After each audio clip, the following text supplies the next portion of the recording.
अस्सलाम वालेकुम दोस्तों, क्या आपने गेम ऑफ थ्रोन्स या किसी भी हॉलीवुड मूवी में डायरवुल्व्स देखे?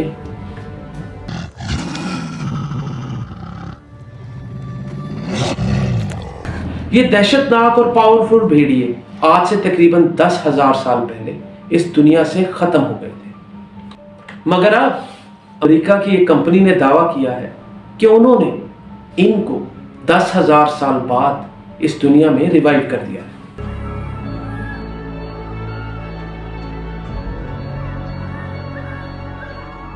क्या ये वाकई एक साइंटिफिक ब्रेक थ्रू है या सिर्फ वायरल होने का एक नया तरीका? आज हम इसके पीछे की साइंस और सच्चाई का पोस्टमार्टम करेंगे। अमेरिका टेक्सास डैलस में बेस्ड कंपनी कोलोसल बायोसाइंस ने यह अनाउंस किया है कि 3 डायरवुल्व्स जैसे पप्स पैदा हुए। इनमें 2 मेल हैं, रोमुलस और रीमस, और 1 फीमेल खलीसी। तीनों फिल्मी नाम गेम ऑफ थ्रोन्स की तरह। डायरवुल्व्स हजारों साल पहले अमेरिकास यानी नॉर्थ अमेरिका और साउथ अमेरिका में आबाद थे।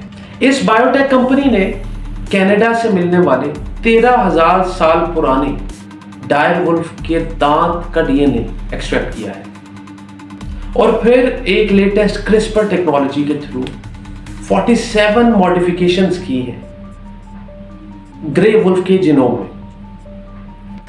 इनका कहना यह है कि ये नए वुल्फ स्पीशीज ग्रे वुल्फ से 25% ज्यादा बड़े, उनके जॉ कई गुना उनसे ज्यादा स्ट्रॉन्ग, रंग हल्का और फर ज्यादा थिक होगी।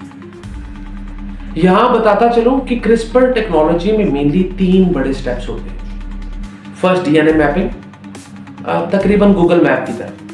दूसरा जेनेटिक सीजनिंग, जिसमें एक प्रोटीन Cas9 डीएनए को कट लगाने के लिए इस्तेमाल किया जाता है। और आखिरी डीएनए के कोड की इंसर्शन। याद रहे कि इस लेटेस्ट टेक्निक से एक मॉडिफाइड एम्ब्रियो बनाया जाता है जो कि उस जानवर के वोम में रखा जाता है जो कि रिवाइव किए हुए एनिमल से करीब तर। बायोसाइंस ने अनाउंस किया है कि यही वाली टेक्निक मुस्तकबिल में और भी जानवरों पे आजमाई जाएगी। जैसे मैमथ्स को रिवाइव करने के लिए हाथियों का इस्तेमाल किया जाएगा, तस्मानियन टाइगर्स को रिवाइव करने के लिए बंगाल टाइगर्स का इस्तेमाल किया जाएगा। इसीलिए यहां यह समझना जरूरी है कि फिलहाल इस टेक्निक से डायनासोर्स का रिवाइवल नहीं हो सकता, जिसकी वजह यह है कि एक तो इनके फॉसिल 660 लाख साल पुराने और दूसरा इनका कोई सिमिलर कजन इस वक्त दुनिया में मौजूद नहीं। इन तमाम बड़े बड़े दावों के बावजूद दुनिया के जो बड़े जेनेटिक साइंटिस्ट हैं वो इन दावों को कुछ शक की निगाह से देखते हैं। Slightly genetically modified wolves, maybe, and that's probably the best that you're going to get. And those slight modifications seem to have been derived from retrieved direwolf material. Does that make it a direwolf? No. Does it make a slightly modified grey wolf? Yes. And that's probably about it. उनका कहना यह है कि डायरवुल्व्स और grey Wolves के दरमियान जो फर्क है वो मिलियन ऑफ ईयर्स की जेनेटिक एवोल्यूशन और 47 के करीब मॉडिफिकेशन करने से ये फर्क इतनी आसानी से मिट नहीं सकता।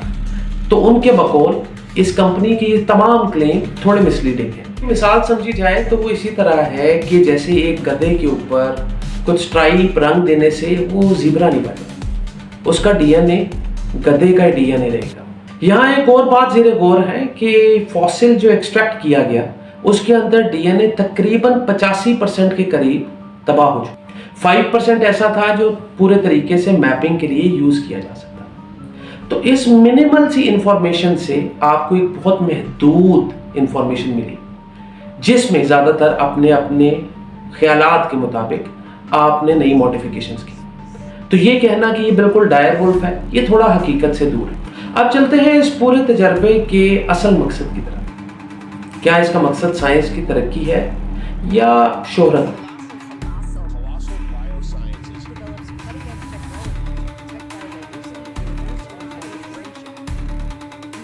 यहाँ आपको बताता चलूँ कि कॉलोसल बायोसाइंस के कई सेलिब्रिटी इन्वेस्टर्स हैं जिनका ताल्लुक सोशल मीडिया से या क्रिप्टो के इन्वेस्टर्स हैं या और टेक एंथुसियास्ट हैं। इनमें मशहूर कुछ आर्टिस्ट क्रिस हेम्सवर्थ हैं पैरिस। ये कंपनी अपनी वैल्यूएशन तकरीबन $1.5 बिलियन के करीब बता रही है और ये बताना ज़रूरी है कि इस मखसूस प्रोजेक्ट के लिए ये अब तक तकरीबन $225 बिलियन की इन्वेस्टमेंट ले चुके हैं।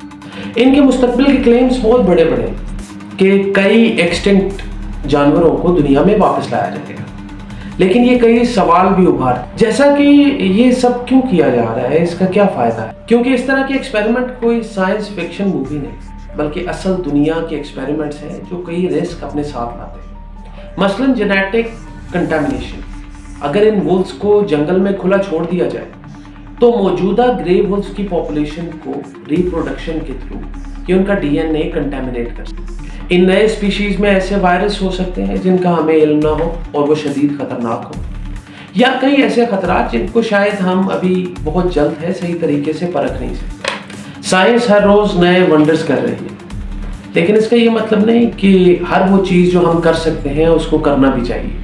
क्या हम एक्सटिंक्ट स्पीशीज को इस दुनिया में वापस लाकर अभी जो बना हुआ एनवायरमेंटल बैलेंस है उसको डिस्टर्ब करेंगे, या अपनी क्यूरियोसिटी और ईगो को सेटिस्फाई करने के लिए हम अपने आप को खुदा न खास्ता क्रिएटर समझ बैठे? ये जुरासिक पार्क की मूवी नहीं है, ये रियल दुनिया है और इसमें रिस्क और खतरात भी रियल होते हैं। आप क्या सोचते हैं? क्या एक्सटिंक्ट जानवर जिनको नेचर कई हजारों सालों से खत्म कर चुकी है उनको वापस लाने का रिस्क लेना चाहिए?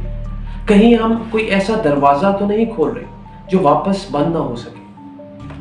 कमेंट करें, इस वीडियो को लाइक करें और ज्यादा से ज्यादा शेयर करें ताकि लोग इस डिस्कशन का हिस्सा बन सकें। चैनल को सब्सक्राइब करें फॉर मोर इंफॉर्मेटिव वीडियोस।